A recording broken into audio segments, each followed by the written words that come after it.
We're going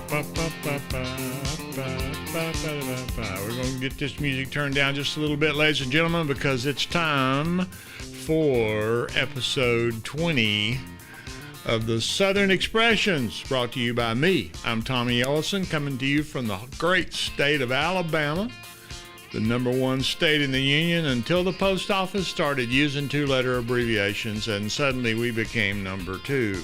But we won't go there.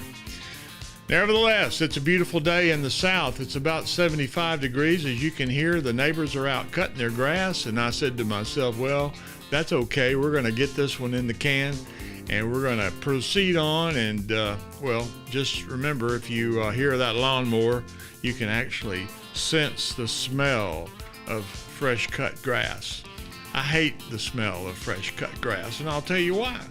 When I used to play football, we had a little drill called two-a-days, where you practice for 2 hours in a session, and you practice twice a day, sometimes 3.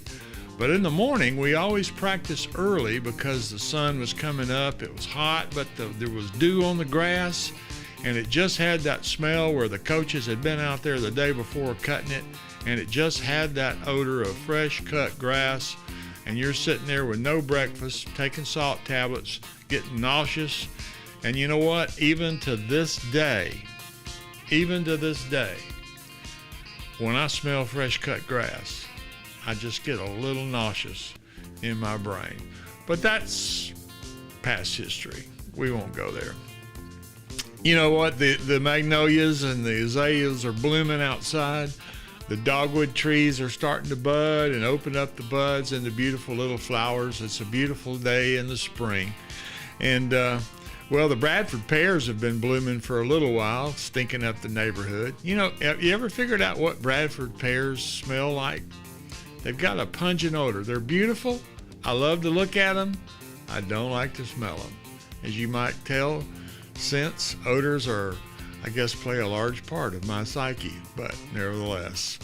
Well, in the spirit of transparency today and what content creators call authenticity, I am going to share with you that this episode, number 20, is actually being recorded on the 21st because I missed a day yesterday. But fear not, I'm going to do 2 today because tomorrow is a rest day, but more on that later. We're going to be looking at the big Board of Education and a few things today dealing with the letter R. The letter R, that's the signature letter of the day as we look at our Southern expressions. Are you ready? Let's go. First expression in the on the board today is the term or the phrase rode hard and put up wet. Now, just so those of you won't be misled, this has nothing to do with any kind of sexual innuendo following, well, you know, doing the dirty, or as they say on the Newlywed Game, making whoopee. But rode hard and put up wet is actually an expression that comes from the equestrian world, where a horse was worked out on the track, and it was always, well, it was just a taboo never to let your horse get a wet sweat up, riding hard, training hard, and then put him up in the not the kennel, but what do they call the stable? Put him up in the stable wet. You always wanted to dry him down, walk him around, let him dry off a little bit before you put him up in the boarding area and let him eat. So that's where the expression originated. You don't want to ride that horse hard and put him up wet. But it's been come to known a little differently in the South. In fact, it actually just has to do with seeing somebody that's perhaps been working all day. They look disheveled, to use a big word. You know, why use a, well, never mind. You know, you see somebody and you feel like they've just been at it for a while, and they look tired, they look beat, maybe they're sick. And so the expression would be, well, you look like you've been rode hard and put up wet. That's all it really means, is you look kind of bad. You need to clean yourself up. Get some supper in your belly. Let's go out square dancing or line dancing or whatever else. You know, line dancing was invented by people who have husbands that don't like to dance. I would say women invented line dancing. Although you see men, but you don't see many. Anyway, never mind. Where's that kill the rabbit thing at? Wait a minute.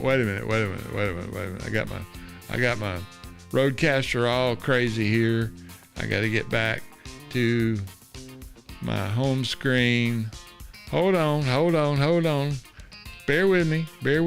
I got to get back to that, and I got to go there, and I go there, and I say bank 3. Go to bank 3, and here we go. Kill the rabbit, kill the rabbit, kill the rabbit. Well, anyway. Well, wasn't that a fun little rabbit that we chased?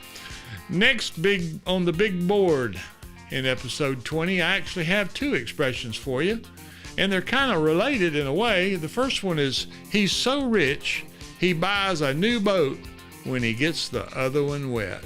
Now that, ladies and gentlemen, is a description of a man with a lot of money or a lot of credit, one or the other. He buys a new boat when he gets the other one wet. And it kind of relates to the one my dad was always accused of by my mom, because my dad loved to trade cars. I don't know. He liked to trade, period. He was a big hunter, and he raised bird dogs. And I remember at one time we had like 20 bird dogs in our backyard in the dog run that he was working with. And he would, find out a dog wasn't good a hunt, and he'd trade him off for a shotgun or maybe even another dog. In fact, when I was a kid, I never got attached to any particular dog because, well, heck, by the following week, he may be gone. So I didn't try to name him. I didn't try to play with him. I just let him be in the dog pen. And, anyway, my mom used to say to my dad, he's so rich, he trades cars when the ashtrays get... Well, actually, that's not what she said. What she said was, Tom is so bad about trading cars, he feels like he needs to do it when the ashtrays get full. He was a smoker. Ultimately killed him. You smoke, quit. Do me a favor, quit. Anyway, that was my dad. He was a character, and I did a podcast about 4 years ago regarding, it was in June, Father's Day month, where I did a series of podcasts called Remembering Dad. And if you're interested in any of those, let me know, and I'll send you a link where they located. In fact, if any of you are actually watching this, I would appreciate a comment or hitting the subscribe button, or maybe even want to get involved with notifications on the YouTube page. So, if you're not watching, well, there's nothing you're going to do because you can't see this, right? All right, well, tomorrow we're going to be looking at the Day of Rest. If you remember correctly, I told you at the beginning of all this mess for Sita that the Lord invented or created the planet, the universe, the stars, everything out there in 6 days. And then the Bible tells us that on the 7th day, the Lord rests. And that's what we're going to do. And that's why our math's going to work out, Paul, because there are 26 letters in the alphabet, and there are 30 days in April, which means we are short 4 days of the alphabet, which means we're going to have a day of rest 4 times. 7th, 14th, 21st, that's tomorrow, and the 28th. And we're not going to rest. We're going to be here with you, but we're going to just have a little bit of a divestiture, maybe a detour off of the alphabet, and just kind of get out there in crazy land for a little bit. So that's tomorrow. It's our day of rest, and I hope you will join us. And remember, if you ever come to Alabama, you need to look me up. In fact, you know what I say? Y'all come.